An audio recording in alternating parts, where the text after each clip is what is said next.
that out, and then we'll see what happens. Then you got the Browns. So this was fascinating because I was told Kevin Stefanski's plan for his 4 quarterbacks in OTAs and minicamp was to try to get a lot of different guys, different touches in different situations, and they all really answered the bell, including Sanders, who showed the ability to put the ball in some tight windows. He threw with aggressiveness, took some chances, so they like where he sits. Now Stefanski has to formulate a plan in training camp that's probably a little more crystallized, maybe has a little bit of a depth chart to it. They are not there yet, but Sanders has made an impression, there's no doubt. Really fun time of the year when it comes down to the NFL. What do you think is happening in Browns camp? What do you think is going to happen there before I let you go, Lewis? You know, I think it really does all depend on how Kevin is able to, as it relates to Shedeur, work him in enough. Well, one, Shedeur has to earn the right for Kevin and the staff to have discussions about, hey, we got to get him more reps with the 1s and 2s. We got to get him more reps with the 1s and 2s when we're going team period, not just walk through or not just 7-on-7 team situations where we move the football in the preseason game. We got to get him more reps. I think he has to earn that. Kevin has to figure out a way to do that. So then you can reasonably assess what you have in him compared to Dylan Gabriel, compared to Kenny, compared to Joe Flacco. If you don't, then, you know, the conversation around surrounding him is going to continue to be what it's been, which is, but for some people, he was overhyped all along. He's not that great of an athlete, doesn't have a big enough arm. There's a reason why he was a 5th-round pick, blah, blah, blah, which I don't believe. I believe if he is given enough reps, earns enough reps, and then is given enough reps in meaningful situations, he can throw the ball just as good as Joe, if not better, just as good as Kenny, if not better, just as good as Dylan Gabriel, if not better. And that if it's truly what we all like to say the NFL is, which is a meritocracy, which in theory it is, in actuality, there isn't enough time for it to be a true meritocracy, especially when you're talking about trying to get 4 quarterbacks ready or give 4 quarterbacks enough reps to figure out who the best one is. We know that it isn't always that way. And a lot of times it's just simply because there's just not enough opportunities. So can Kevin figure that out? Can he figure out how to get the information, to get enough reps, to get enough of him on tape to where he could really say, damn, man, maybe by, I don't know, week 4, 5, 7, I think 7's kind of like the sweet spot in the season, week 7. Should we be considering putting him in there? I'm hoping he gets enough run and earns enough run to be able to have them have that conversation. Because I think if he does get enough reps, Rich, I think he will make them have that conversation. Jets, Cleveland Browns. Now he works for Fox Sports. Former NFL head coach Eric Mangini is joining me live, and we got stuff to talk about. So you still have a place in Ohio. You know the Browns. You know the personnel well. I'm a big fan of Kevin Stefanski and Andrew Berry. I don't always love the impulsive nature of the ownership, but I think that they accumulated a second first-round pick, so they're going to go after a quarterback next year. And my take is I think they got one in Shedeur Sanders. So, I know it's OTAs, and I know it's mandatory camp, and I can't take a ton from it. But when you look at Shedeur's numbers, he's duplicating what he did at college. Whenever a college quarterback, like when Tim Tebow ran around in college, you're like, what an athlete. He got to the NFL, and you're like, yeah, he's not an NFL athlete. Same with Johnny Manziel. Jaden Daniels ran in college. You watch him in the NFL, and you're like, oh, that translates. Shedeur's accuracy, 74% in college. He's now at 77% in camp. And you could say, well, it's just camp. Well, why are the other quarterbacks at 58% for the Browns? It means something, does it not? Yeah, it means a little something, but I wouldn't read too much into it. I feel like you might be a Browns beat writer, Colin, because this hype train in Cleveland is so ridiculous right now, and I get it.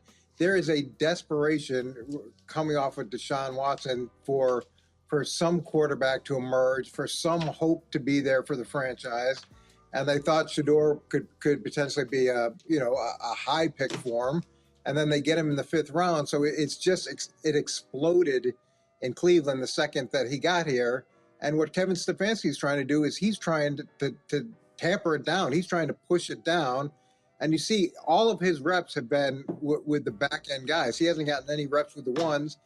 To me, that's a good decision, because as soon as he gets in with the 1s, then the hype train's gonna roll even further. I'd say the numbers have to be taken with a gigantic grain of salt. There's a lot of learning going on for him, and to see the numbers, that's positive. But he's also working versus the back end of the roster, so his numbers should be a little bit higher just based on that as well. The other issue with Shedeur, it's not accuracy, it's how well he can deal with pressure in the pocket, the constant need to extend plays, the unnecessary sacks he took. And you're looking at an offensive line and a team in Cleveland that had one of the worst percentages of sacks given up last season of anybody. So I just say you can get excited, but don't be too excited. All right. That's how I feel about Pittsburgh and Aaron Rodgers. He is now a pocket quarterback. Arthur Smith can be pretty inflexible. They lost their left tackle, Najee Harris, and their top receiver. I don't have high hopes for it. I said 8 wins, 23 touchdowns, 11 picks. I think that's being, yesterday I went out and I looked at this. I took the 9 older quarterbacks past their prime that went to new teams. Brady, Manning, and Stafford won Super Bowls. They all won that Super Bowl with an offensive coach. Phillip Rivers, by the way, with Frank Reich, had a terrific 1 year in Indianapolis. If you remember that, he was like a 97 passer rating, 11 wins, went toe-to-toe with Josh Allen in Buffalo in the playoff game. The guys that don't work, the older quarterbacks, defensive coach, defensive culture, inexperienced coach. Because my takeaway, Eric, is as a quarterback gets older, he doesn't want to get hit. He's got to have the right left tackle.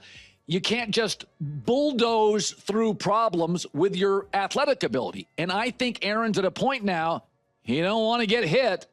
They don't have a strong left tackle. I don't think it's going to be a dynamic year for him. Thoughts from you? Yeah, it may not be a dynamic year, but can we give the Steelers credit? They had Justin Fields, Russell Wilson, and now Aaron Rodgers for 2 years, and it cost them only $20 million. That's unbelievable. And when you look at what happened last season with Justin and Russell, they weren't great, but they were a lot better than their last stop. They were a lot better than, Justin was a lot better than when he was in Chicago, and Russell was a lot better than when he was in Denver. So you would think that Aaron's going to come in and be better than he was in New York. And his numbers weren't terrible in New York. What do you have, 27 touchdowns and 11 picks? The picks were a little bit high, but you've got a chance. He gives you a chance, and that's really what this is about. There weren't great alternatives for Pittsburgh in the draft. There weren't great alternatives for Pittsburgh in free agency. So this is somewhat of a marriage of necessity and convenience that's inexpensive. And here's what I'll say about the offense and dealing with an older quarterback. I had Brett Favre in New York, and if you're going to make those guys work, you better do what they do well. So for Arthur Smith, you can be inflexible, but you're going to be inflexible to the detriment of your offense. Give Aaron whatever he needs to be successful. Understand you may not love it. It may not be what's your ideal. But if you're going to bring in a 41-year-old quarterback, do what he does well and do a lot of it, and you can readjust next season. But that gives you the best chance to make this work right now. So I like mystery with my true crime series. I like mystery on movies. I do not love mystery with quarterbacks. I didn't like when I didn't get footage of Jordan Love for 3 years. And everybody's telling me, the practices at Minnesota with J.J. McCarthy. And my take is they flirted with Darnold, reportedly wanted to re-sign. They flirted with Daniel Jones. There's some that say they looked at Aaron Rodgers. It's just, I feel like there's a lot of flirting. Flirting leads to trouble in all aspects of life. What do you expect from J.J. McCarthy? I got one preseason game, vanilla defenses, backups, hurt, 2 surgeries. What are you expecting? Yeah, I'm a little bit like you, Colin. It's the old Mae West phrase, if you got to tell people you're a lady, then you're not. If you've got to constantly tell everybody how great your quarterback is, how wonderful you start to worry that they're doing it to pump him up, to give him confidence. And I didn't love him coming out in the draft, and now we're a year removed. He's coming off of an injury. He has no experience. The good news is at least he's over a lot of the rookie things. He He's Yeah. got the background of the offense. He's been through a lot of the things that rookies go through that make it really challenging, but he hasn't been through the most important thing, which is multiple defensive looks and all the things happening in real time. And now he's doing it coming off of an injury. I know they went and got Sam Howell as a backup. I could see this being a landing spot for Kirk Cousins at some point as an insurance policy if this doesn't work, because Atlanta, I think, is going to wants to move off from him, and he wants to move on, and he has a good relationship with that staff and that city. So yeah, they want to make this work. They've invested a lot in him. I don't know if they have a real conviction with it, or if they're just trying to build up everybody's confidence. Okay, finally, Caleb Williams. Ben Johnson's been outspoken. Ben said a couple of different times, we're not there yet. He's been tough on him at practice. My take at USC, Lincoln Riley didn't trust the O-line. Caleb's last year in USC, and he let Caleb do a lot more ad-libbing and running because he kind of felt guilty that he's going to be the number one pick. I'm not going to get this kid hurt and ruin his NFL prospects. So the last year at USC, it was a lot of hero ball. I think Caleb got into some bad habits. Eberflus staff didn't know how to corral him. I think he's got bad habits, but great talent. What do you expect Ben Johnson? Some of the comments are Ben's like, hey, we're not there. We're doing this wrong. And I understand it. His last year at USC was a little ad-libbed, and I think you get into bad habits that way. Yeah, you're absolutely right. What you saw with Caleb was a lot of the same things that you saw with Shedeur, where he's running around, he's extending plays. But with Caleb, you saw these wow plays time and time again when he was doing that, which excites you, and you saw the overwhelming talent. So then he gets into pro football. He's drafted where he's drafted. There's so much hype around him. He doesn't do anything to tamper down the hype. He if anything, continues to build the expectations. So now we're a year removed. Jaden Daniels ends up being the star of last year. And I'm sure this for Caleb now, there's probably a level of openness to coaching that maybe wasn't there when he first got into pro football, that maybe wasn't there when he was at USC, where he's thinking, okay, I know what's best. So now he's got an offensive coordinator and a head coach that can really help him take the next step, provided he's willing to listen very carefully, to do the things that they're asking him to do, to be patient with the things that they're asking him to do.